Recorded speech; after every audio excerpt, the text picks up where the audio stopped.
Does Nebulus on the Amiga tower over the competition, or does it just topple? Find out on episode 294 of Amigos.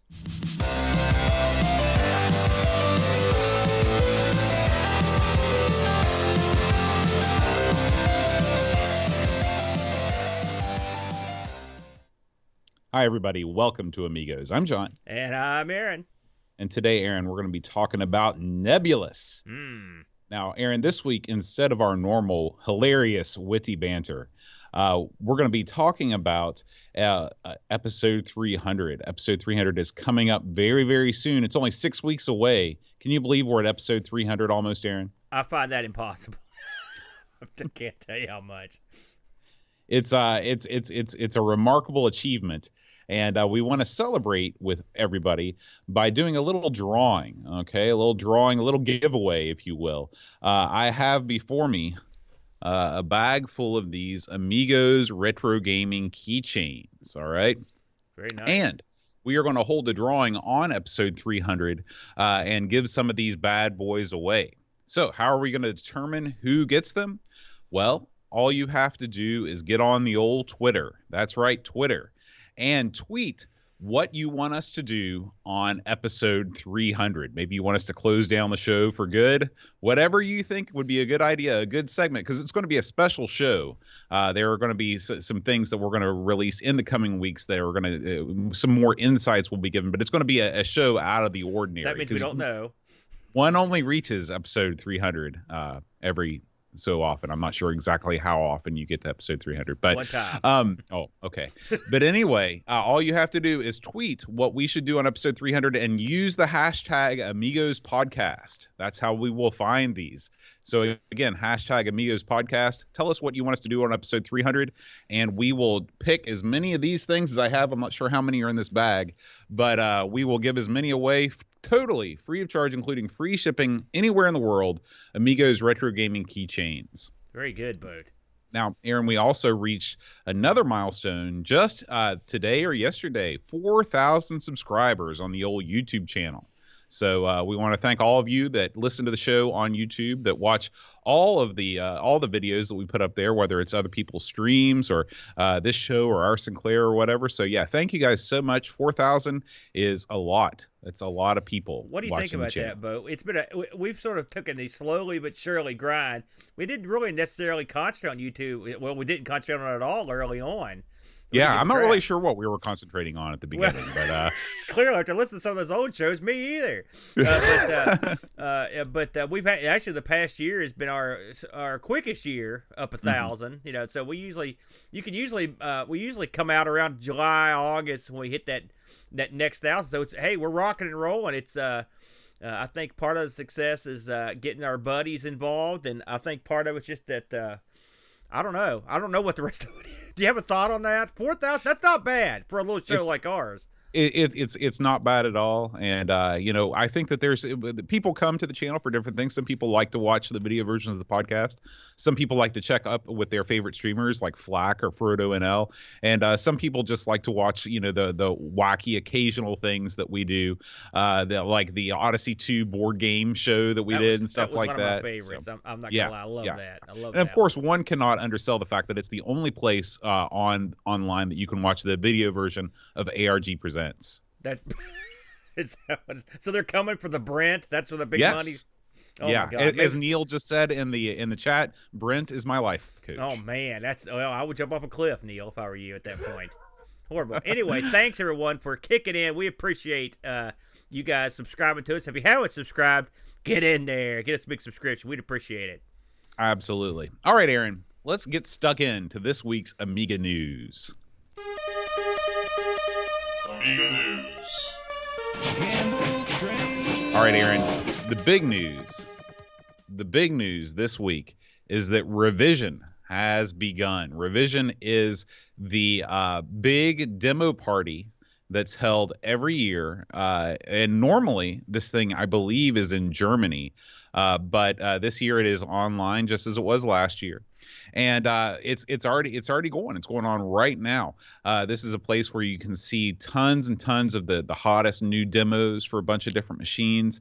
There's a competition that goes on, and Our one and only friend Neil from RMC is one of the official sponsors, which I just realized as I'm looking at this page. So that's pretty cool. Have you had a chance, Aaron, to check out Revision yet this year? I have not had a chance. I did hear about it last night in Discord. I haven't been available today, but I'll definitely check it out later on. I know this is a huge deal, and I'm glad to see they're keeping these things going despite the unpleasantness mood. Yeah, the Twitch stream is going on right now. It's just twitch.tv/Revision Party. And they also have a separate stream if you're into watching some seminars on how to make demos and things like that. That is twitch.tv/Revision Seminars. So you can check it out live, or if you don't get a chance to see it live, you can check it out after the fact in VOD form. This is going to take place today, April 2nd through April 5th. So you've got a lot of time still going on to watch the action. Very good. Very good stuff. Now, next up, Aaron, Amiga Addict magazine is coming back for big issue number 4. This one is entitled Snack Attack. And it's got a very pleasing image on the front with some sweet treats on there. I think one of those biscuits from James Pond 2 is on the front there. There's lots of great articles. This was sent to me from Jonah, the editor. It looks like they've got an exclusive chat with ex-Amiga format editor Marcus Dyson. There's a review of the brand new version of Amiga Forever. And something that you know a little bit about, Aaron, Amiga and Atari go head to head. I wonder if it will be as heated as the battle episode from ARG Presents. I learned a lot, I will say, from that. I've got a new respect for the original STs because of their price. They really, I will say that. As a cheap miser, I appreciate the fact they were so cheap and good. So, yeah, that'll be an interesting article for sure. Yeah. So tons and tons more. You can go to amiga-addict.com to find out all the rest, to get a little sneak peek of all the rest of the articles. But, I can't recommend this magazine highly enough. They've really gone above and beyond in terms of both the content and the production quality, especially if you're in England and you don't have to pay a ton for shipping. This should be a no-brainer. And even if you're overseas, it's an Amiga magazine that's new for 2020 that's written, or 2021 that's written in English as its first language. It's the only one around. So make sure you give these guys your support. Yeah, they're great. Love it. All right, Aaron, this one's for you. I know you love looking at these things. All right. Doug is back with another video this week. He's made 4 or 5 Amiga videos in a row without a single C64 video. I don't know what that says about his channel, but he's living up to his name for sure. This is a review of a product that we know a little bit about. This is the RGB to HDMI adapter that's sold by Frank over at RetroRewind.ca. What do you think about this, Aaron? Well, I did watch this. It was interesting, and he got it working. Of course, I will say one thing about Doug. He goes through and tests tons of different crazy resolutions and stuff. I mean, hey, it is what we thought it was. It's an awesome bit of kit that does a good job, and the price is right. We both, over the years of doing this show, we've seen the prices on these video output gimmicks, and they've never been anywhere near this cheap. To pull off. So yeah, I am all for it. And Doug was absolutely loved it. He thought it was great. Now one thing that I noticed when I was watching this video, and I should have asked Doug directly, but I thought I'd just ask you live on the air. Okay. He's got a vampire in this Amiga. Then he's also got the RGB to HDMI connector. Yeah. Does the vampire itself not offer you HDMI out? I'll be honest with you, there are many different vampires, and I just don't know enough about them. Maybe that's it. Maybe he's got one of the vampires that doesn't have HDMI. Well, I think that one may have been one of those, and people in the chat would probably be able to tell you for sure, but I believe that was one of those coming soon style add-ons that may or may not have ever may have not came to fruition. I don't know, because I knew they had stuff under that, like the SD card sort of was not working. I don't know what the scoop is on that. Plus, there are different vampires that do or do not have them. It looks like we got some comments in the chat. It says the vampire only does RTG over HDMI. It's not in the native resolution, so that makes sense. But I watched some of this too. And like you said, Doug really goes to town. If it were me, I would just fire up some games and be like, yeah, this looks pretty good. Yeah. But he goes through a bunch of different art files, a bunch of different formats, and plays some rockin' mods behind him, too. So it's a great video. Doug does nothing but the best stuff. So make sure you check that out. Yeah, Doug's on fire. All right. This next story comes to us from Amiga Love, and specifically Carlos Del Alamo. He is the organizer of the project of the A1100 board. So if you're not up to date on this thing, this is a new Amiga 1000 board that's being made from scratch. And it is currently in development, and it looks like it is coming along nicely. I guess that this what he's done is it works with a real 1.3 kickstart, which I guess was a huge hurdle for it to overcome, and something that obviously a lot of people would want, seeing that is going to be the kickstart that you want to use with a 1000. Yeah. But I guess it also works with the Blizzard 1240 accelerator, so that's pretty cool. This thing looks really, really neat. It doesn't look like any sort of pricing has come to the fore yet in terms of what this thing is going to go for, but this is one of these deals where you have to supply all of your own chips. All you're getting here is the PCB. What do you think about this thing, Aaron? I think it's a good deal. I mean, I think it's a good idea. Now, would I yank all the stuff out of my working Amiga with that? No. But if you've got, we all have seen Amigas that have all sorts of crazy damage. They're broke or something's got zapped or whatever. Mm-hmm. And you would want a replacement PCB, plus as the years roll on. And trust me, you could break PCBs in all sorts of ways. I can assure you of that. So it's never a bad idea to have something to replace. It's a shame that we can't have, there's not a huge bin of parts that you could just start producing some new 1000 boards. That would be awesome, but we all know that's not going to happen because of the lack of availability for those special chips. But still, it's a good project. I suspect it probably won't be that expensive, frankly, because as I recall, the other ones I've seen weren't super expensive because really they're just boards.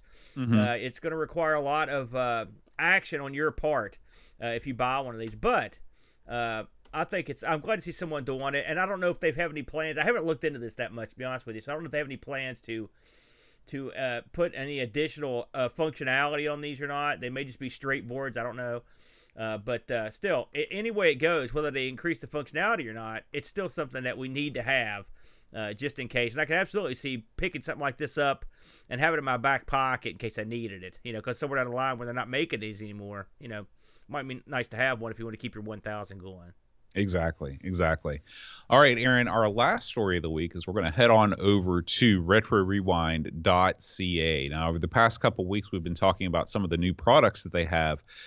This week, we're going to do something a little different. We actually received a testimonial from one of Retro Rewind's customers, and I thought that I'd just read this to you while you sort of scroll over the wares that are available there, and just in case this might inspire somebody. So this person writes in, he says, recently, I had a big repair project coming up, so I thought I'd give Retro Rewind a try. I ended up purchasing a C128 diag cart, a 4-in-1 diagnostic cart, and the 64 128 test harness. I am very happy I did. This kit is very top shelf. The highlights include the test harness is fully cased, no bare boards, clean solders, and even has nice and clean labels. The cabling is all fully modular. The STID test on the 4-in-1 isn't on either of my previous diagnostic carts. Anyone who uses it will appreciate having it. This cart also includes the 1541 diagnostic. My order even arrived 4 days early. That's something special when you're ordering from an Amiga supplier. From Toronto, Canada to Utah, USA. This is far and away the nicest, most professional kit I have ever owned or encountered. Hats off to Retro Rewind. Regards, the Slow Norris. Very good.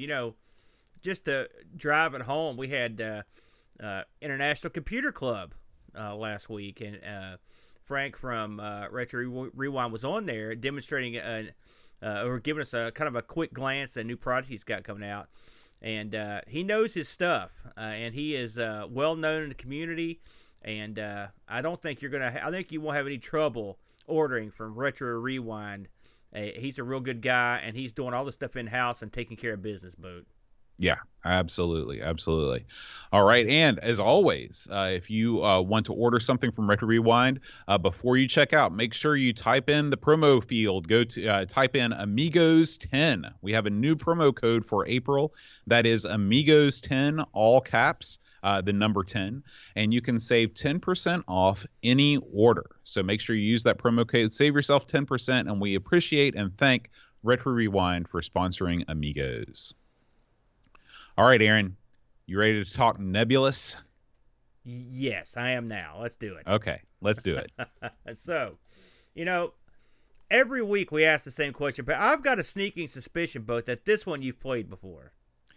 This one I've had a cup of coffee Yeah, with, no, as you like to say. well, I that's mean, this one has appeared on so many different platforms, Yes. it's hard to avoid. Yes, and I was wondering when the day would come. This is one of those games we haven't covered on any of the systems for our various shows, but I knew the day would come. I just didn't know which. I frankly didn't think it'd be the Amiga, but here we are. So the game we're talking about is a game known as Nebulus. Now, you may know it as Nebulus, but it's got many different games. It was also known in the States as Tower Toppler, right? And also, there are Nintendo versions of this known as Castellian. Is that right, Bo? Yes, Castellian. That's right. Which I don't think I'd ever seen Castellian, but I had the Tower Topper for my 7800.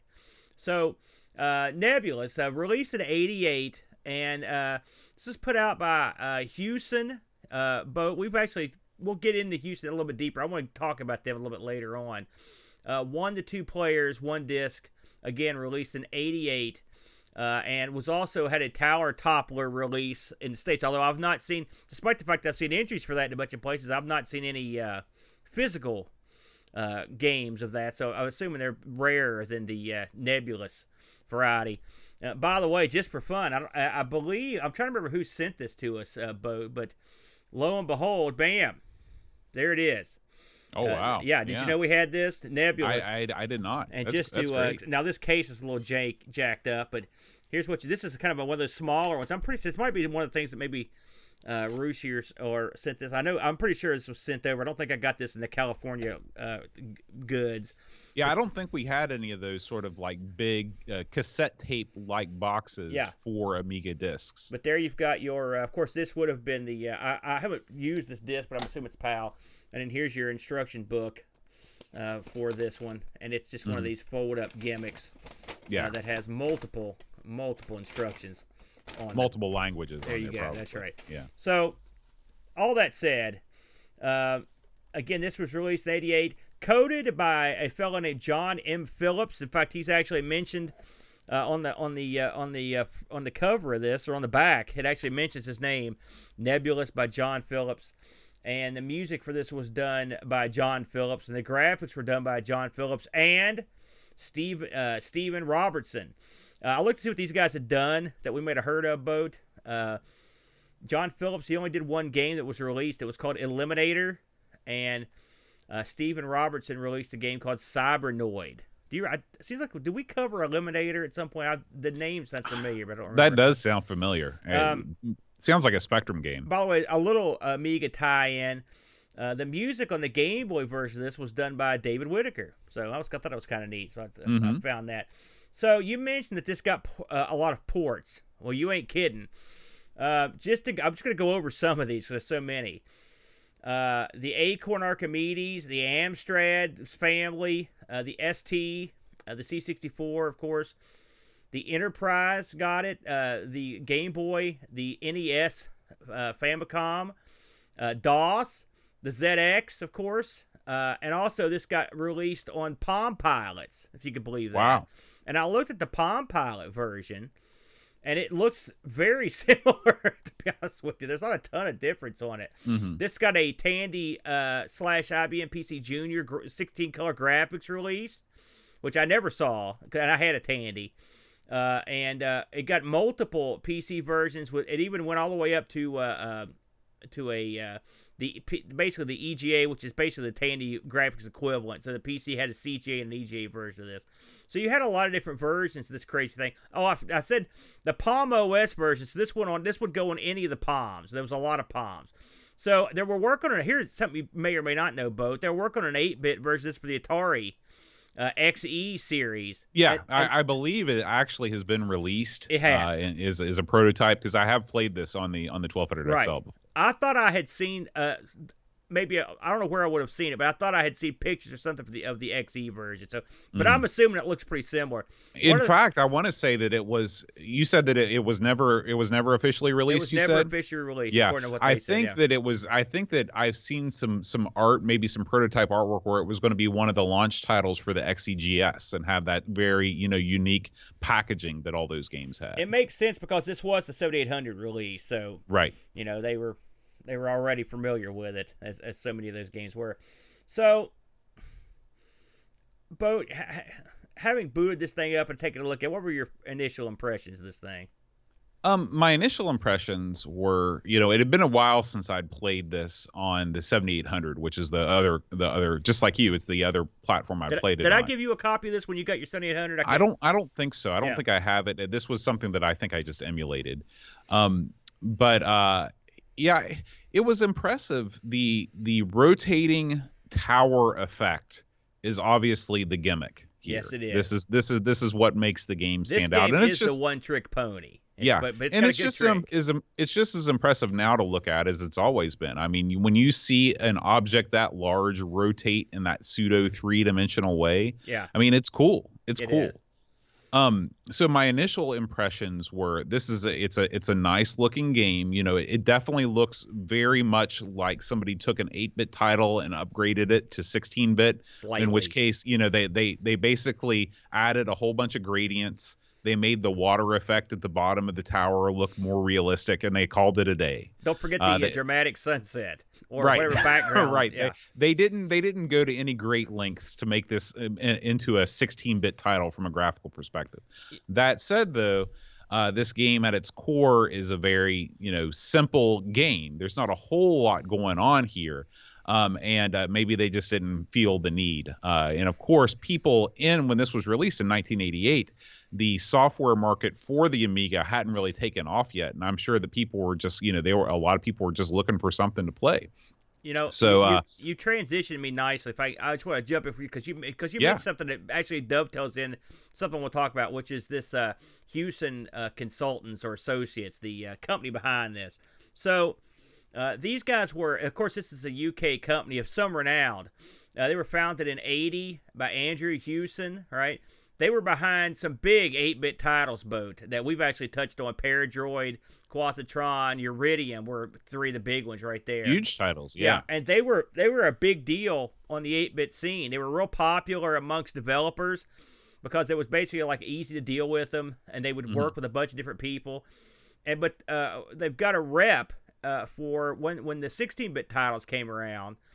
That their rep was they would just basically go back to their old catalog, release some stuff with some very minor updates, and then send it out. And then lo and behold, inevitably these would not do well.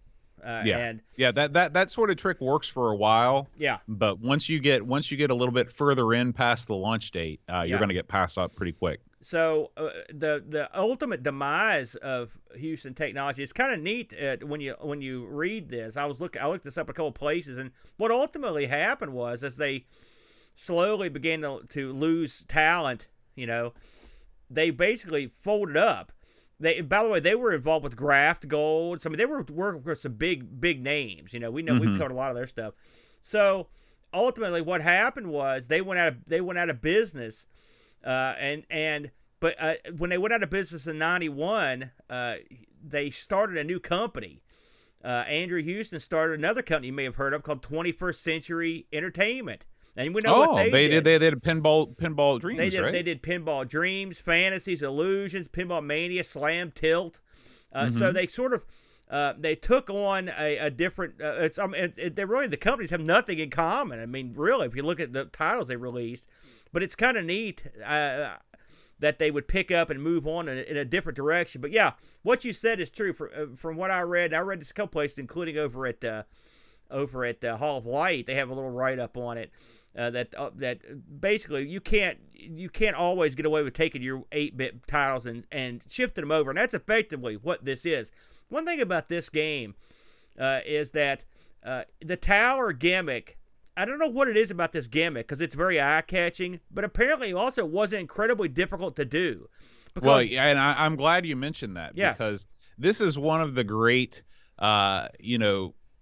is one of the great accomplishments of game development is to make something look like it's hard but not hard. Right. And obviously, if you play this on any platform, that rotating mechanic is there. I fired this up on the Game Boy, Yeah. on the Mister, and the Game Boy can rotate that tower just as easily as the Amiga can. Yeah. In fact, if I can shift over to our port comparison here, I loaded. I just for fun, I went and got. I thought, what has to be one of the crappier versions, and I went and got the DOS version, the CGA version. But if you watch the tower in this, it scrolls remarkably smoothly, just like you would expect. I mean, the colors are god awful, as you would imagine, but I mean, the actual scrolling of the tower is fine. In fact, the game. You're right. I looked at the Game Boy version, a couple. I mean, if the games are virtually identical in terms of the actual way you play it. I mean, they're not perfect, but I mean, the gameplay it's there. Mm-hmm. And so you've got to give these guys credit. Whatever they stumbled upon was something they could rig on any machine, and they did. Yeah, and as a publisher looking to stay in business, that's what you want. You want to be able to come up with a game that you can port to anything and not disappoint people. And I guarantee you that if you were a fan of Nebulus on the Amiga and you wanted a portable version to play on the Game Boy, you wouldn't be disappointed by the Game Boy version. I mean, it plays just as well. I mean, if you watch the tower spin in the DOS version of this, and keep in mind, this is CGA, which is real low end. I mean, the ultimate effect of a spinning tower is there. It's not lost. You know, it is impressive. So getting back to so now that we all can agree that the tower spinning's awesome. All right. Yeah. Now let's talk about the game that they built around it. So, believe it or not, this game has a goofy plot, Bode, if you'll indulge me for a moment. So the character you play in this game is called Pogo. Okay, and it's his mission to destroy 8 towers that have been built in the sea by planting bombs at the top of the tower. Okay, which that doesn't make any sense to me, but no. There you go. So it's Pogo's job. So Pogo rolls up in his submarine, and then climbs up from there. And right away, I'm just gonna get to something I don't like right away. I'd hate Pogo. I hate him. I think this game's got a cool tower and some puzzle elements. I think they really missed an opportunity with the backstory and the main character. This guy looks like Kubert's poor relation, basically. Dumb nose. I hate him. How the heck's that thing driving around a submarine? He's got no freaking arms, man. Well, how is he planting bombs? I don't even know. And where are the bombs coming from? I don't even know. I would say this is Amiga mascot syndrome, but since this guy's on other computers, this is just a crappy mascot. Yeah. I don't like this guy. And what irritates me is his sub's pretty cool. The tower kind of looks kind of cool. They could have done something here if it was me, I would have done something like a spy or something that would have made it a little more interesting, makes more sense. Almost like an elevator action type thing. You do one thing or the other. You either say Pogo is trying to rescue Paga, his love, at the top of each one of these towers, and each time he does it, he's foiled. You leave out the bomb subplot altogether, or you go the other way and you make your secret agent and you make him be the hero. Either way would have worked. Listen, it took you less than a second to come up with that whole love story thing, and as dopey and generic as it is, that would still be better than what we've got. Yeah. This doesn't make it. This I hate. Let me repeat this. I don't like this guy. Okay. So with all that said, is the game fun? What do? You go up little platforms that are slanted to get to doors, to go across the tower, to go up more platforms or elevators, and your ultimate goal is to sit at the top of this thing. The game is not what I would call easy. I think the game is pretty challenging, pretty difficult. I don't know how far you got, Boat, when you were playing this, but I had to go and watch people play a bunch of parts of it just to figure out what was going on. I think the game is also another problem the game has is it's incredibly cheap. Like, floor will just disintegrate under you. You have no way of knowing this. You just have to sort of memorize the level. It's one of those. And when games do that, that instantly pisses me off, especially when it does it on the first level. Within the first 5 steps you take, you instantly get killed. Yep. I instantly wanted to not play the second that happened. Was it just me, Boat? Everything that you're saying, I agree with 100%. Everything. Yeah. This game, here's the thing. you can have a game like this and make it super, super awesome. Yeah. Okay. What you do is you don't punish the player for trying different things and for Right. trying new things. You want to reward the player for looking for different avenues of discovering things. Okay. This game, the whole thing about, if you go 3 steps to the right when you first start and you fall through that floor collapses beneath you. Yeah. Okay. So even if that happens, I was like, oh, well, maybe it's a way that you can bypass that first turn and save some time. So I spent about a half an hour just trying to jump over that invisible block and was never able to do it. And so this game is incredibly frustrating because, just like you said, it relies on your ability to memorize the entire stage to be successful. Yeah, this is one where you have to play it over and over to and fall and die and there's no room for figuring out things organically and being able to get by the skin of your teeth. No, you're either going to be a pro at these levels and pass them, or anything less than that, you're going to fail. And that's not to say that this is a poor game. The game controls pretty well. It's a unique control system. Mr. Pogo, as he's ascending stairs, he will tend to fall backwards if he doesn't. He's not very coordinated. They should have really sent somebody else for this particular job. But he will fall off the back of stairs. He'll stumble backwards for no reason. But I didn't really find that the controls got in the way as much as the level design was just so punishing, because not only do you have to avoid the hazards that are on each individual floor of the tower, which are basically a series of uninspired blobs. There's a floating eye for no real reason. There's things that you can shoot. There are things that you have to avoid.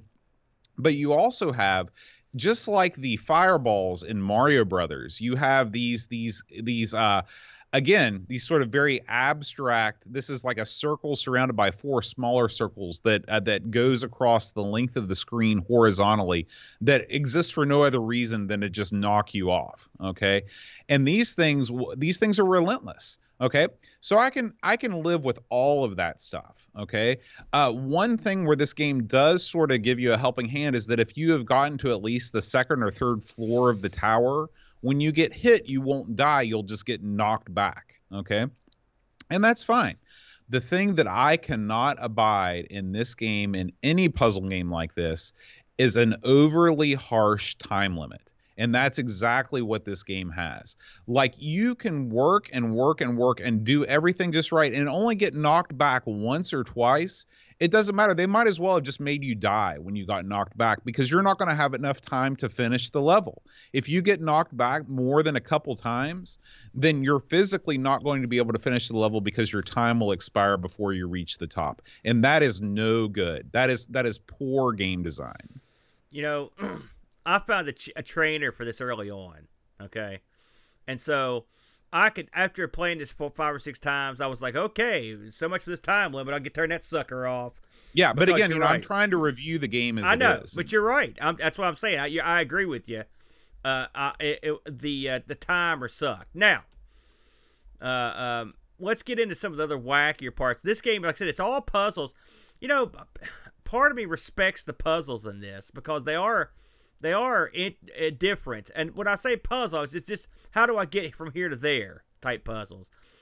In fact, this is one of those classic, I call it the Shadow of the Beast effect, where you can turn on indestructibility and then you can't get anywhere. Mm-hmm. Because there are parts of the game, and not just one, but many, where you have to be hit by an enemy to keep going, because they will actually knock you down to the next level that you can't get to any other way. Right. All right. It's clever. It's not good for your trainer, but it's clever to do that. And again, I have no problem with any of that. I have no problem with the monster placement, the randomness of the one thing I do hate is when you're trying to avoid the thing that comes across the screen by going into a door, then you come right back out the other side and you still get hit. That's incredibly annoying. Listen, but I the can game's forgive cheap. It's a Yeah, cheap game, Bo. it is. It's cheap, and again, you have to be the kind of person. And again, this is sort of like Manic Miner too, where you have to be the kind of person that wants to punish yourself. You have to be masochistic enough to go step by step and figure out every little thing about every level. And then when you finish it, I guess you feel a sense of accomplishment. But for me, I don't. I feel like I've wasted a bunch of my time because what I have not demonstrated is skill. I've demonstrated sheer tenacity and sheer amount of free time that I have nothing better to do than sit here and freaking out, figure out this level for 30 minutes that requires no skill. It just requires you to remember where things are, how far to jump, and what to do. You also mentioned some other stuff I want to touch on real quick before I forget. This is another one of these games with these weird, abstract, idiot enemies. Okay. Yeah. Yes. That's a hallmark of European game design. Are they cheap? Yes. Are they just weird for the sake of being weird? Yes. I assume that all comes into the fact that you've got this little freak that is your character. Okay. Again, I would like to maybe. Hey, listen. Maybe it's just a difference. It's a social thing or whatever. But I'd like to have seen. You've got this awesome tower gimmick. My God, this is. I mean, just again, the enemies. This is the best you could come up with this and again, gimmick. it probably was on the C64. I mean, there's a lot of things going on. Oh no, you could have come up with something better than this guy and these enemies. They're just. I don't have the hatred of Pogo that you do. I think Pogo's fine as a main character. Pogo sucks, Boat. I out of do his agree nose that or whatever. I would have liked to have seen, but again, I think because of the way that these things are all bouncing around, it's a whole, like, the way that the enemies move. They wanted to make them balls because they bounce and they rotate in a realistic way. Again, it's part of that tech demo side of things. Yeah, I mean, you're not wrong. You've tethered me back to the land. You're right there. I don't have to like it, but again, looking at this stuff in 2021, it's hard to remember that stuff. But you're right. It's something else. But here's the thing that gets me, right? You've got this goofy looking dude. You've got all this goofy crap floating around. He comes up and sort of there's a cool guy sub. There's a cool guy bonus level that you go shooting stuff, which that could have been made better too, by the way. That's sort of a waste. I mean, the tower's cool looking, the background's cool. You could do something. It burns me up, but I can't stand it. But I mean, if that was again, I don't think Pogo looks that. I mean, he doesn't look any dumber than freaking Jumpman or Qbert or any of those guys. Now wait a minute, don't bring Jumpman into this. He looks like a man. If this would have looked like a man, I could have tolerated it. So really, you're anti. Okay, here's what gets me about Pogo. He rides up in a cool sub. I'm just not buying it. Are you saying you can't be a dumpy idiot and ride up in a cool sub? Yes. Because I'm going to have to sell my car. Do you see me riding around in a sub boat? Hell no. But I mean, this guy cannot drive a sub. He's got no freaking arms, man. And don't give me that crap that he rides it with his mind or whatever. I'm not buying it. I don't like that. I think he rides it with his feet. No. What's it? It's a series of pedals. Yeah, that'd be a lot of pedals. Anyways, all that aside, this game I've never liked this game.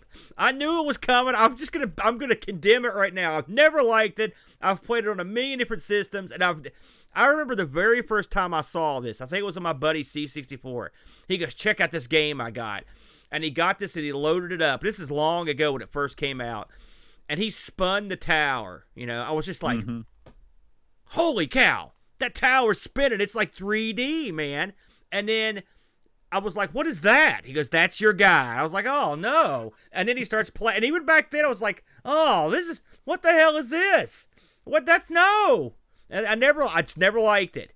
I don't like games where you just die randomly until you figure it out. I've never liked that. Yeah. Because and I mean, like you got a fighting definitely... chance. You can't get past that. That is, like, I'm the same way. That's a real bugaboo of mine. But that is what this game is. This is what it does. This is just, it is what it is. And it's hard for me to say that this game is horrible when it's just not a genre that I enjoy. So I'm gonna go that way. I'm gonna say this is a genre that holds absolutely. It's not as bad as a screen by screen. It's not as bad as Dungeon Master. Let's get that out of the way. But in terms of puzzle games, this is near the bottom of the pile for me. Well, listen. Here it is. I'm not gonna condemn it. I know people like it. I'm going to the assumption. I mean, the thing is, locked amongst this garbage, and okay, that's not fair either. It's not garbage. Is it a A barely touched update of an 8-bit title, yes. Okay, we could agree on that. Yeah, yeah. Music's cool in the opening screen. I like that. The tower effect's cool.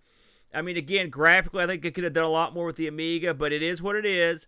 And the puzzles are clever-ish. I think it's too cheap, but they're clever. There's 8 of them. I will say the game has no ending. It just says, good job. Put your initials in. So there's that. Is this better than any other version? I mean, it may look better, but ultimately they're all about the same. It's just not my cup of tea, so I'm not going to kill it. Now, get this, Boat. I've been waiting to tell you this. So before we get to the ratings and all that other crap, I looked this up on the old wiki, okay, to see what was going on.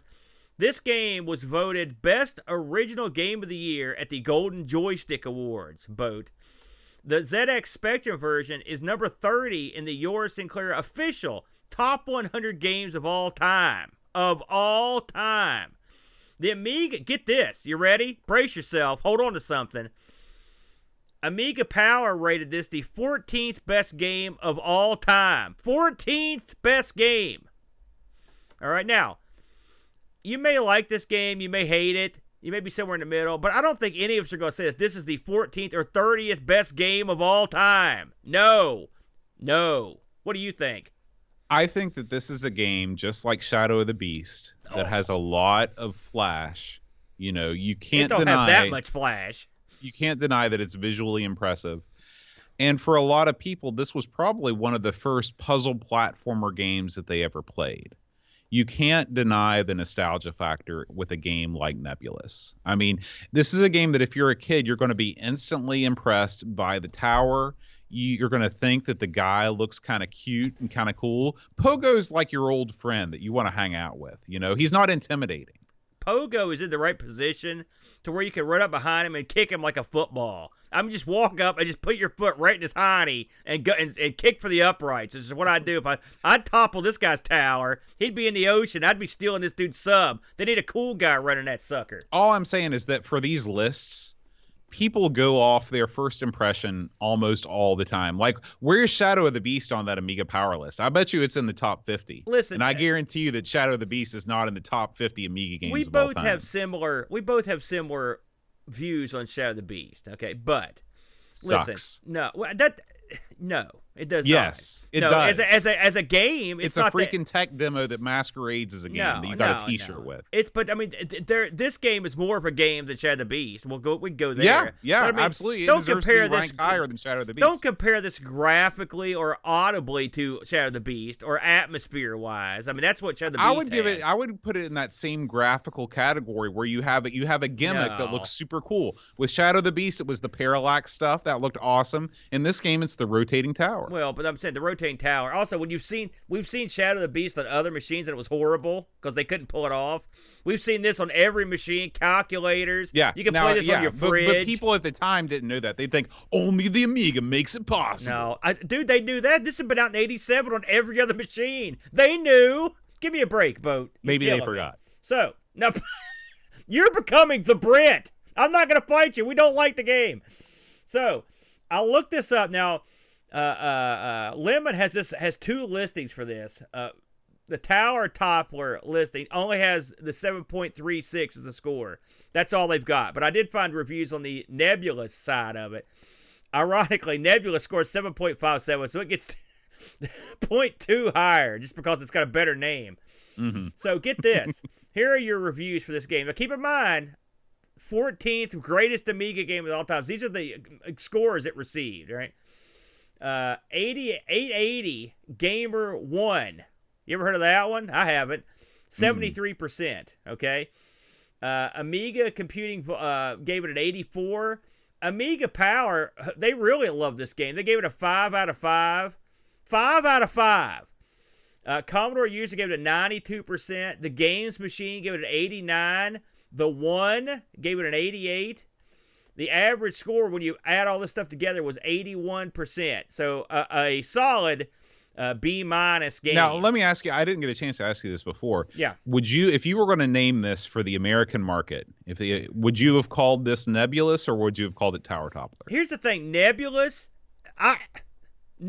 is a good name if this is a cool guy game with a sub and there's cool crap going on, then you got Nebulus. Okay, that's a pretty cool name, Nebulus, right? Mm-hmm. Tower Toppler fits this game better, in my opinion, because it tells you what it is.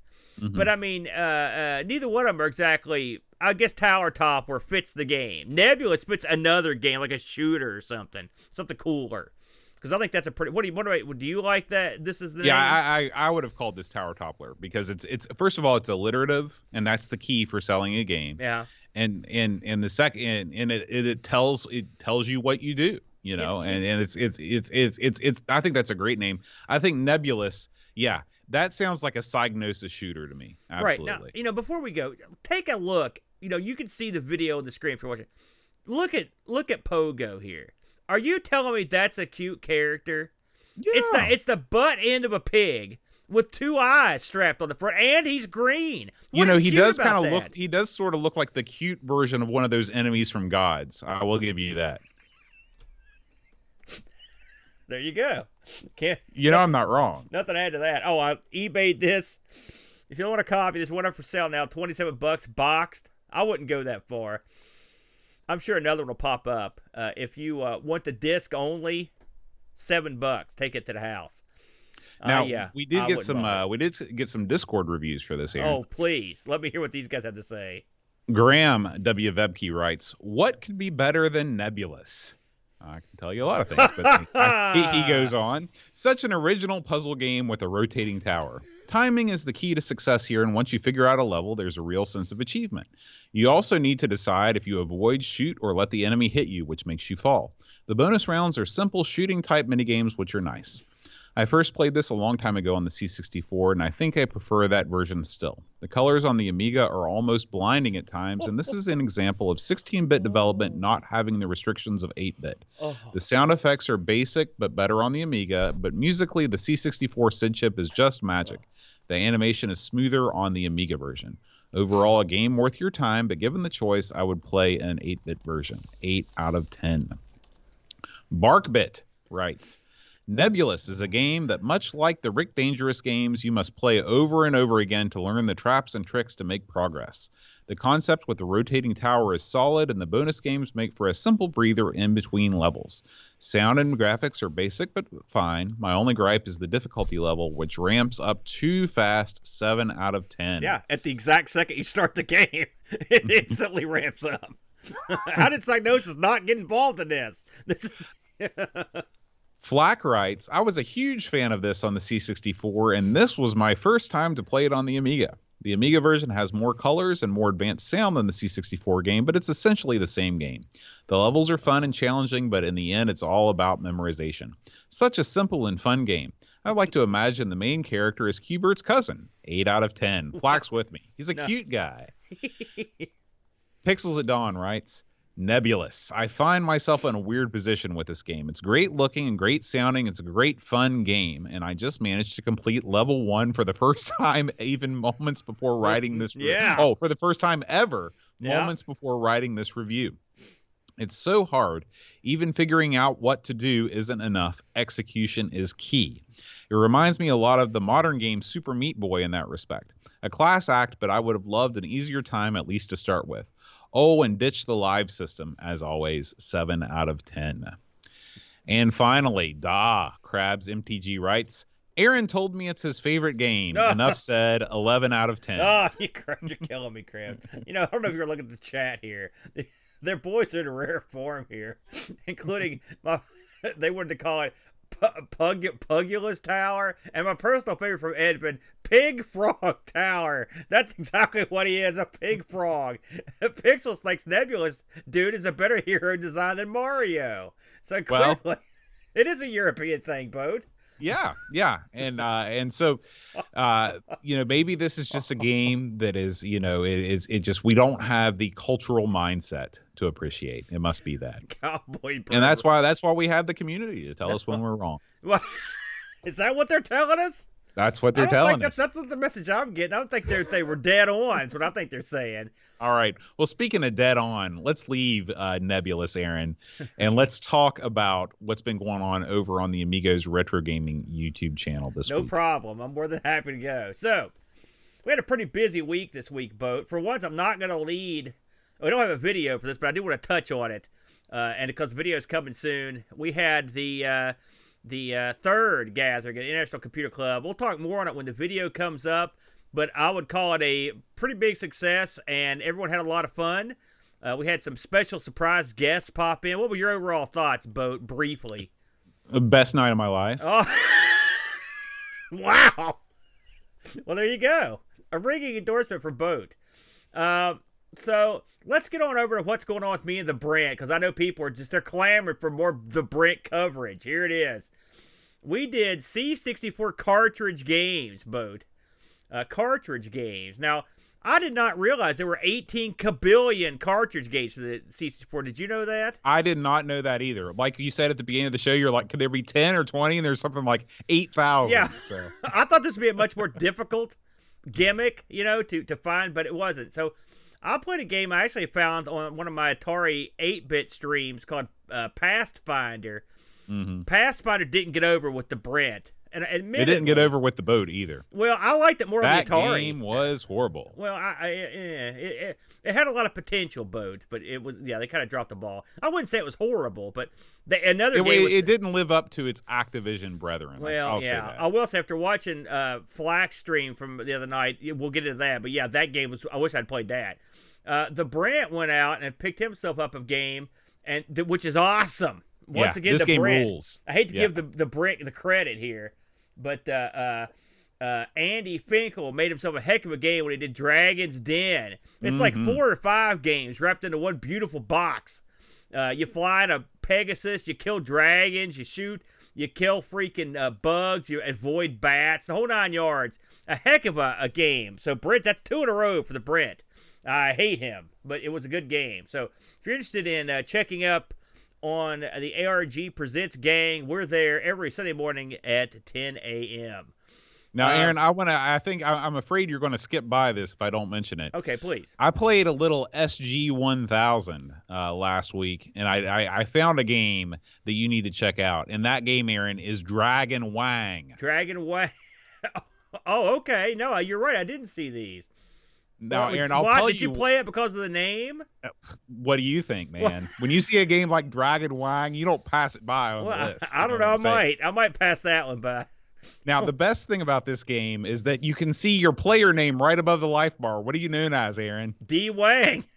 That's right. That'd be a great rap name. That's right. So if you want to roll through the streets like D Wang and kick some sucker butt, you can do it. This game, Aaron, it's kind of garbage. I noticed that D Wang is just out there buff, shirtless. and this looks, someone must have played Kung Fu Master and said we can do better. Yeah. So anyway, if you want to check out D Wang and his clan, you can check out this little Let's Play video I did for the SG-1000. I really like the SG-1000. There's a lot of interesting games on there for sure. Yeah, that's a nutty one there. Very good, Boat. Very good. Boat, why don't you talk us through this next one?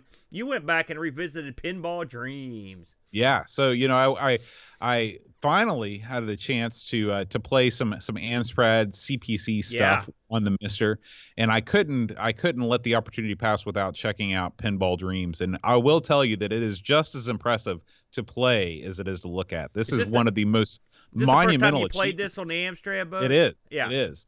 I couldn't believe how smooth. I mean, I knew it looked good because I'd seen videos and stuff, but the touch, the flippers and everything, it acts just like the Amiga version. Yeah. I mean, obviously the Amiga version is going to look a little bit better, but this is an amazing accomplishment. Yeah, and they even did the intro screens and everything. Yeah. So I played this for a long time. I spent a ton of time on Steel Wheel. Actually, the songs are good.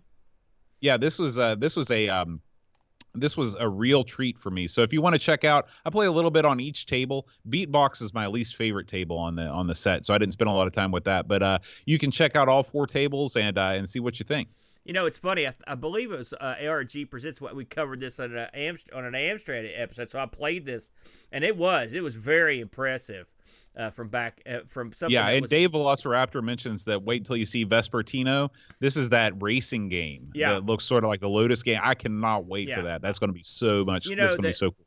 This shows you, and I'm sure a lot of people knew this already, but maybe some didn't. The Amstrad CPC was a machine that was the surface of its gameage was only scratched. I think this thing could have really cranked out some awesome games back in the day. Yeah. So maybe this is, hey, maybe we're gonna a resurgence is coming. But yeah, well done on that. So let's talk about well, from something really good to something really, really bad. So last Friday, I got a frog. I had to go, and so we decided to play Windows 3.1 games. Yeah. This was the weirdest night I can remember. These Windows games are goofy as heck. I mean, goofy, way out there, or dirty, depending on what you want to see. I guess the highlight of this would be. I can't believe you're even thinking about this. The highlight was the Barbie game.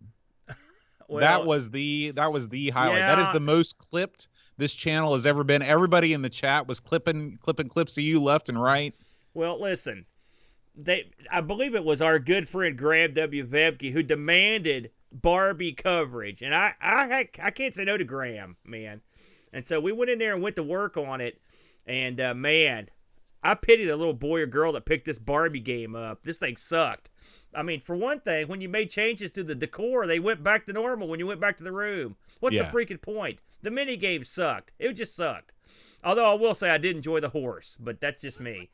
And also the conversations between Ken and Barbie are exactly what you thought they'd be. Just vapid, low-level idiocy by two models. This is like the dumbest things you've ever heard. But we played a lot of DOS games. Most were horrible. I mean, most were really bad. I mean, not DOS, but Windows 3.1. So if you want to watch some stupid crap, come on down and check out the Friday night stream for Windows 3.1. It's up. And what are you going to be streaming? Are you going to be streaming tonight, Aaron? I am going to be streaming. I'm not sure. I haven't decided yet. I was taking some requests before you came back, so I'm not 100% sure yet. But we will be getting it on tonight. Okay, now, Bo, you want to talk about this one? You want to go into any detail on this? So Springster is coming up this month's Coco game. There's going to be a new episode of the Coco Show that's going to debut this week. And so we are already getting the wheels are turning for episode, I believe, 20 of the Coco Show, which is going to be Springster. So I thought I'd play a little bit of Springster on the Mister, put it up there. This is an interesting game. Have you played this one, Aaron? I own the cartridge for this, if you believe it or not. Boat. I played this years ago. It's been a long time since I played it. It's sort of, as I recall, it's sort of like a Cuberty Crystal Castles affair. Well, it does have some similarities. This is going to be a fun one to talk about because there's some really unique play mechanics. Again, the Coco never fails to impress in terms of what they managed to get out of the system. This is a Coco 3 exclusive, which is odd. When you look at it, it doesn't look like it should be, but it is. It also requires 128K of RAM. It's pretty good. It looks okay. Yeah, but it's not the best. But anyway, stay tuned. Like I said, if you want a sneak preview of what the game actually is and you don't have the ability to play it, check it out. Yeah, absolutely. Well done, sir. Well done, sir. So, let's now. You're going to explain this one to me. I haven't seen this one either. So I wanted to play a Kendo game, and so I searched online and I was like, what is the first Kendo game? As far as I can tell, Championship Kendo for the Sega SG-1000 was the very first Kendo game ever released on a home video game system. This looks pretty good. Yeah, it looks pretty good. Unfortunately, I guarantee you that it was.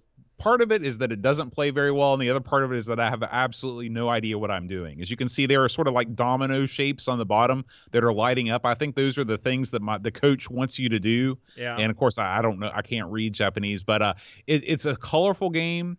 And again, just the SG-1000, just a lot of games that I never even thought about playing before. So I'll be going back to that system time and again. Yeah, I'm sure when you saw that this came out in that, you didn't have to twist your arm to get you to play that day. Yeah, no. I know you love that system. Okay, now just the other night, I was there live as our good buddy Jack Flack played himself a little Park Patrol on the C64. Now we were introduced to this one last year. I think it's the first time I'd played it. I may have played it back in the day, but I'd forgotten it. I don't know about you. But No, well, this is a game that your friend Hose introduced me to. yeah, this game here is a great. This right here embodies Activision on a PC. This is outstanding game, and Flack shows you all the tricks of the trade, including crap I didn't know about secret plants and how to restock your guys' energy. Yeah. The whole 9 yards. This, unlike Pathfinder, this is a fantastic example of a late period Activision game that is a ton of fun to play. Oh, you ain't kidding, pal. This has got to be one of my favorite C64 titles. But I wonder if it's got released on anything else. It did. I think this was a C60. Well, it definitely didn't come out on the Atari 8-bit. It might have got released other places, but C64 is always where I play it. Do you think the Atari 8-bits could have played this? Probably. This is a pretty graphically impressive game. The sound, the music, the way they handle the music. I think it could be done, but at the time that this was released, I think that the ST was already looming on the horizon, and the C64 just had such a much longer shelf life. I don't think it made sense at the time to continue to put to manufacture stuff for the 8-bits. Yeah, fair enough. Anyway, and by the way, I want to mention that Flack has released the second part of his 200th episode celebration, where he, if you're into You Don't Know Flack, I strongly recommend it. If you're not, you should be. And he goes back and looks at every episode. But have you heard this yet? I have not listened to it yet, but I know that it's out there. I got to hear it on my way back from prison the other day, and it was great. And a lot of those episodes that he went over, I'd forgotten about, and I went to go back and check them out. But it was really good, really interesting. Congratulations to Flack for hitting the big 200. And, yeah, man. Of course, check out Sprite Castle, Flack's other big show, which I believe he'll be doing. Park Patrol will be the game. I think it's coming out this week. Yeah, so, I think you're right. So please check him out. Always good. Our good buddy Jack Flack. Boat. I want to have a look here. Now, did you get to see Frodo's stream of this? I actually watched this one. Do you remember seeing this one? I have not seen. I think that he did this one a while back, and it's just now coming. This was Frodo. Frodo has been going through doing the first year of systems, and this was the second half of the first year of the NES boat. And of course, the NES. Newsflash: they had a pretty good first year, frankly, in my opinion. The launch lineup was strong in the States. Well, it helps when you launch your system over in Japan a while back and then kind of move it around. That's right. You pick your winners and you only put out the good ones. So. I will say it's funny. We don't do a whole lot of NES coverage. I know you like the NES, and I don't hate it by any stretch.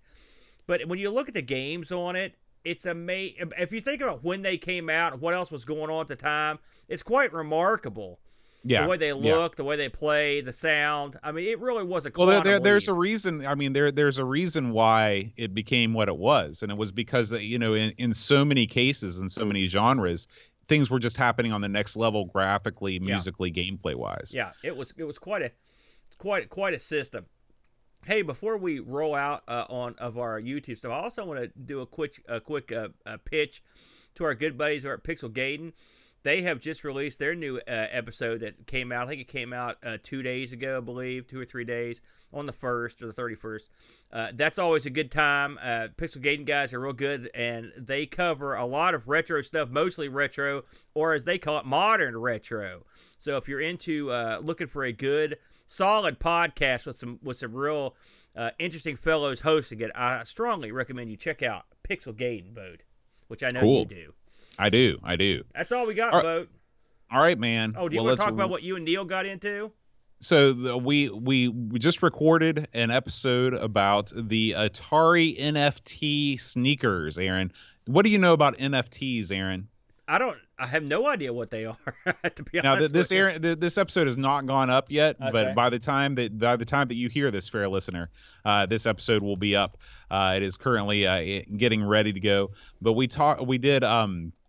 So NFTs are non-fungible tokens. These are things that you buy that it's basically an entry on the blockchain that say that you own them.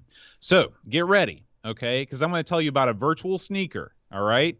It's a sneaker. It's a computer-generated image, okay? And you can own this thing, and it's sold. Get ready, $3,000. I don't know. Wait a minute. I know this isn't out yet, but now you can't just say that and walk away. So what you're telling me is when you purchase this shoe, you don't. There's not an actual. Okay, shoe. well, first of all, let's put shoe in quotation marks because you don't actually get a physical item. Right. Okay, that's what I wanted to know. So what is your money doing? So your money is going to Atari and making them wealthy. Atari's involved in this? Atari they are the makers of these shoes because the shoes have an asteroids logo on them. Uh-huh. Yeah. So but that's not all, Aaron. things? So what you can do once you are the owner of that shoe, uh-huh. okay, that doesn't stop other people from, like making a copy of that image and doing whatever they want to do with it. But what you can do is you can go on Instagram and you can take a picture of your foot with a sock on it, and then you can use another app to put that virtual shoe on your virtual sock. And then you post that on Instagram, and then people admire you. Who admires you? Dullards? I might have made that last part up. But why a shoe? So what you're saying is, wait a minute, hold on, give me a second here. You're telling me that someone has purchased a virtual merchandise. All right. Yes. That is of a physical variety, but it's a physical shoe, but it doesn't exist. Why a shoe? Why not a car or a plane? That's a good question. And from what I could tell is that Atari partnered with another virtual shoe company. Uh-huh. They're called RTFKT Studios or something like that. Who named that? And they have recently put out a solid gold virtual shoe that sold for $30,000. Right, but I mean, so there's no actual. Couldn't I just say, listen, this thing's made of like kryptonite, and it's a mega shoe, and I could call it the mega kryptonite shoe. I mean, saying it's made of gold, who cares? Gold. Now I'm going to give you, I'm going to give you the actual legitimate case for this sort of a thing. I got to hear this. Okay, so when you own art, like if you're an art collector, okay, a lot of the art that you own you never actually see. Okay, you buy the art because you like it and you want to invest in it, but the most important thing is that you think it will increase in value. So a lot of people that own art, they never actually have the art hanging in their house. It's in a storage locker somewhere. Okay, but they own it and they can go get it if they wanted it, right? Okay. So when you buy one of these NFTs, what you're banking on is that, because the thing about the blockchain is that people know that you are the owner. No matter what, people know that you're the owner. The thing that you're banking on is that at some point in the future, somebody will want to buy this NFT off you for a greater price than what you paid. Okay. And the actual item itself, like the physical item, there is no physical item. It's just like you're owning this thing, and you can sell this thing. It's like, why is the Mona Lisa still so valuable when you can go out and you can buy a print of the Mona Lisa at Walmart for $10? It's the fact that you own the original copy. But it exists. Right. That's the difference. The difference is that it exists. This is the stupidest crap I've ever heard, Bode. I'll be honest with you. Now, let me tell you something. If I can sell a virtual tennis shoe to some slack-jawed idiot for $3,000, let me tell you something. I'm going to be the virtual tennis shoe master. I will fire these things up. I can come up with all kinds of credible designs. The fact that people are willing to play, if you've got $3,000 to spend on that, you are filthy rich, my friend, or just incredibly stupid. What idiot would come along and try to buy the shoe from this guy? It's the greater fool theory. So the greater fool theory states that you're banking on someone being even more foolhardy and stupid than you are. Well, 100%. That's a good bet these days. Now that I think about it. Now, I'm starting to turn the corner on this. I go out and spend money on the stupidest thing I can find. Then I advertise that I've got it by putting my foot or whatever in a virtual version of it. And then I just wait for some bigger idiot with more money to come along. That's a good bet. I think I turned the corner, Bode. I see it now, man. No, I'm serious. Because you can always find, look how much people pay for goof. Think about people that buy pinball machines, arcade machines, weird classic retro gaming computer parts. I mean, does anyone in the world care if you've got an accelerator for your Amiga 4000 that goes at 10 billion, they don't give a crap in the real world. Only in this little sect of people would anyone care. No one would give you any real money for that. So it's sort of along those same lines. You just got to find another sect of people. These have to be real stupid people that are willing to deal and trade in virtual goods. Right. You're nailing it. That is exactly what you've distilled it down to its essence. Although it is crap. I mean, you're not down with this, are you? Is this going to be a boat thing where you try to convince me this is a good thing? No. I mean, the idea of a virtual collectible is weird to me because the whole idea of a collectible is like, I like having it. Like, I like having a thing. This would be like if those comic books went up in value that you bought, like PDF versions of or whatever. Or those trading cards from Disney. Do those go up in value too? Yeah, well, that's the whole thing is like because of the way that these are marketed through the blockchain, and you can establish ownership because again, when you're talking about high dollar collectibles, it's all about the provenance. It's all about who bought it from who, and if you can track that back to the original owner and say, well, I'm the original owner and I can prove it, then your thing becomes a valuable thing. It's no different than Bitcoin, you know. Listen, if I ever walk on the show and say, hey, Boat, I spent 10 large on this virtual swing set or patio furniture, whatever it is. I want you to dump some arsenic in my Long Island iced tea, all right? Because something's went wrong. If that ever happens, I'm just telling you right now. I can't wait to hear this episode of this. You've never pushed an episode of This Week in Retro to me like you just did. Because I want to see you and Neil break this down. And Neil, I know you're in the chat room here, buddy. You better come out on the right side of this one. That's all I'm saying. There's no pressure. I'm not saying go retape it. But if I get on here and Neil's like, I fully endorse this, I will be as stunned as I've ever been. That's all I'm saying, Bode. All right. Well, anyway, you can check out This Week in Retro on your favorite podcatcher or on the This Week in Retro YouTube channel, and you can hear all You've about got it. to check it out now. You've got to check that out. I demand it. And then get back to me. That's it, Bode. All right, Aaron. We roll on to the Amigos Discord community and their high score challenges. We had one that just wrapped up, and it was the International Karate high score challenge, man. Aaron. This one was very well thought. And what am I saying? It wasn't well thought at all. Z9K9 won again. Z9K9 always wins. That's his job. He's a That's karate master, dude. Among other things. But, Sundown and Lord Soup both gave them runs for the money. We did have 7 people take part in the IK Plus challenge. So pretty good numbers this month.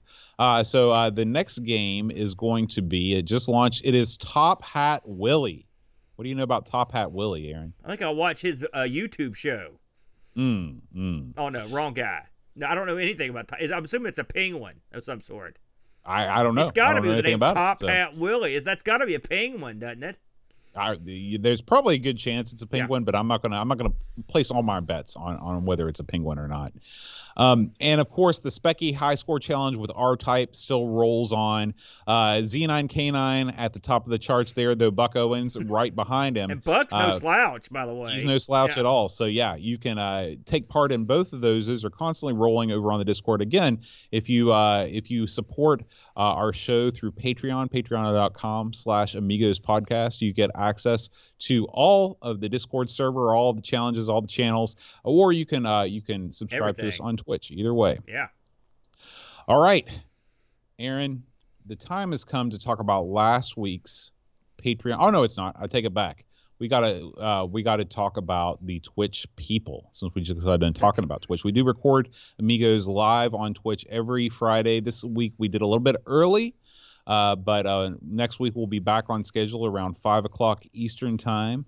You can support the show by subscribing on Twitch, just like the following folks have. We got Macintosh Librarian, Mitsuyama, Pints and Amiga, Oram, Eora 4077, Frodo NL, ChronosNet, Captain Chaos DK, Jigglebox, Buck Owens, John Marshall 3, Christian Russell, RetroRewind.ca, Still Adolescing, L. Curtis Boyle, All Hail, Blue Train, The Slow Norris, MC Cheesers, YOLO Wookie, Mr. Sebastian, JB Dark Anubis, Gary Heather, Drummer, Level Lord, Krabs MTG, Jason Warrens, Texas Footballer, Pixels at Dawn Gaming, Retro Jerry, 48K Ram, Uber Scuba Diver, Rob O'Hara, Lord Soup, Lamatza, Piplo, and Negsol. Thank you guys so much for supporting us through Twitch, so for giving us that subscription. Thank you.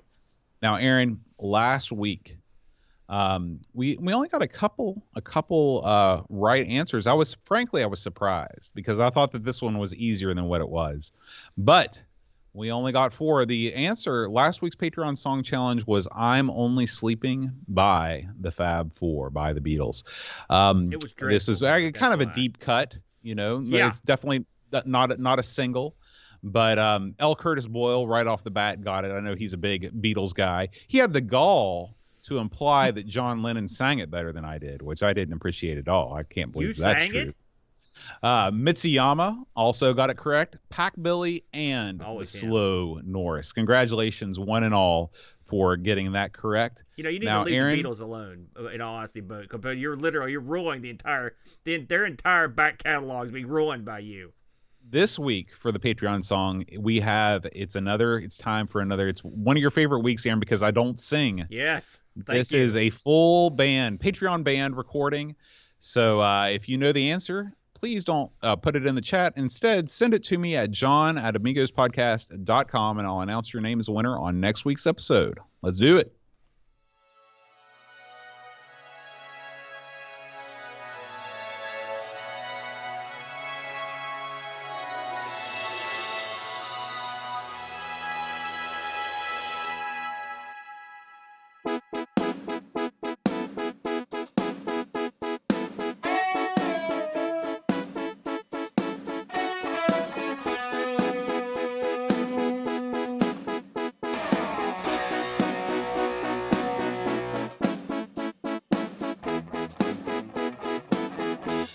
George Rosansky,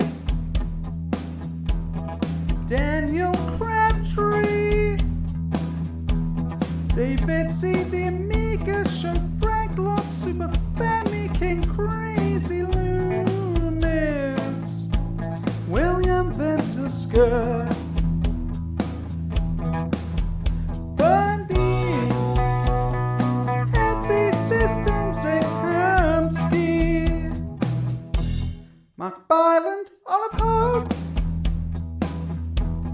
Jonah Ray, K. Simulant, Alien Breeder, Cowboy Boy, Lane Danson, Luke Hudson, John Kirk, yeah, Frodo and Al, Bomb the Base, Roland Size Attack Mage,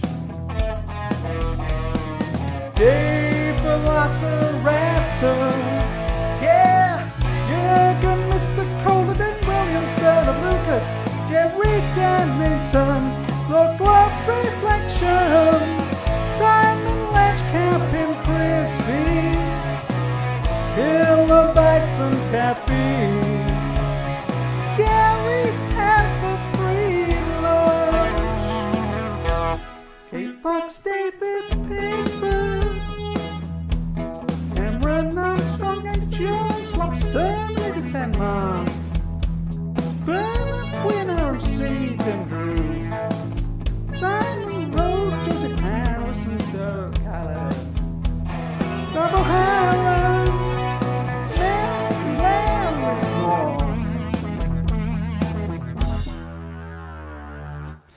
Andy Craig, Sean Zolbach, Biff, Roland Burke, Andrew Munch, Joe the Zombie, Liquor Long, Alan Bell, Patrick Cole, Taylor Lord, John Marshall, Matthew Perron, Ricky DeRocha, Ricky Deadboy, Ricky CTZ, The Slow Knowledge, David Thornton, Mortensen, Edwin Campbell, Brothers 75, Christopher Hassel, Robbie Abbott, Ripples, Lawrence Shirley, Dale Betty, Agnes Battersley, and Brian Stratford, Vintage Paul Harrington, Gary Huff, Duncan Stiles,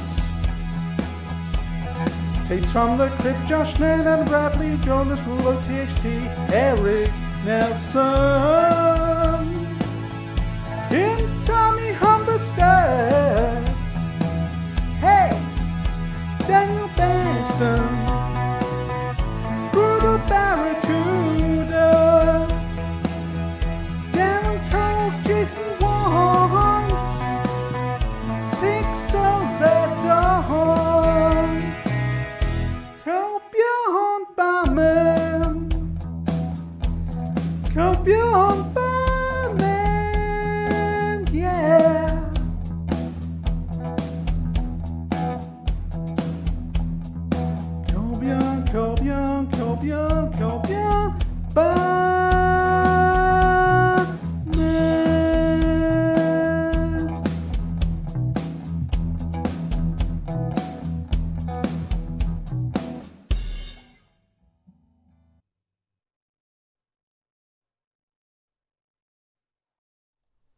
Bam!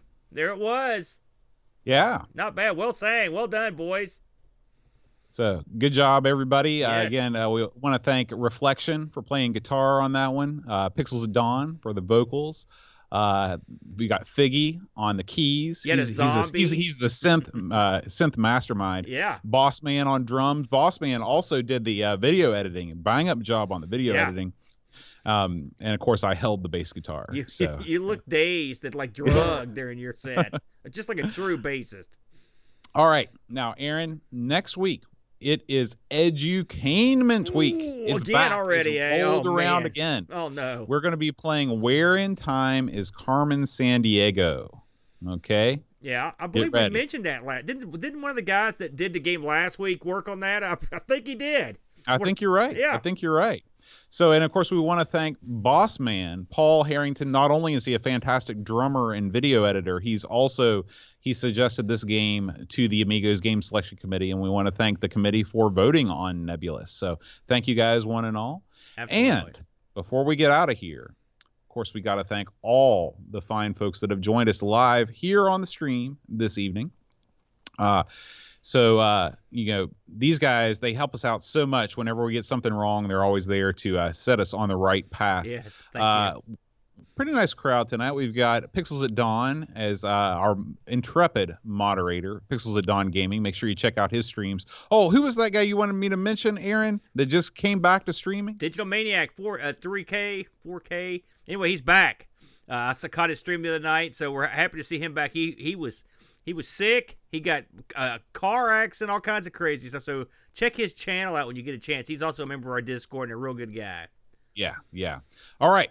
Thank you, guys. 69 Feats, thank you for being here. Amiga Live, Otten, Barkbit, Berserk83, Big Cortana, Bitstorm, Buck Owens, Carbob 14, Cobrian, Commander Root, Cowbird Boy, Crabs MTG, Dave Velociraptor joining us live from Scotland, Delamort 78, Droop Dog, Eeyore 4077, Frodo NL, Fito Payer, Hamo 1, Hermski, Home Plate. I am Paul H. Oh, Paul's with us.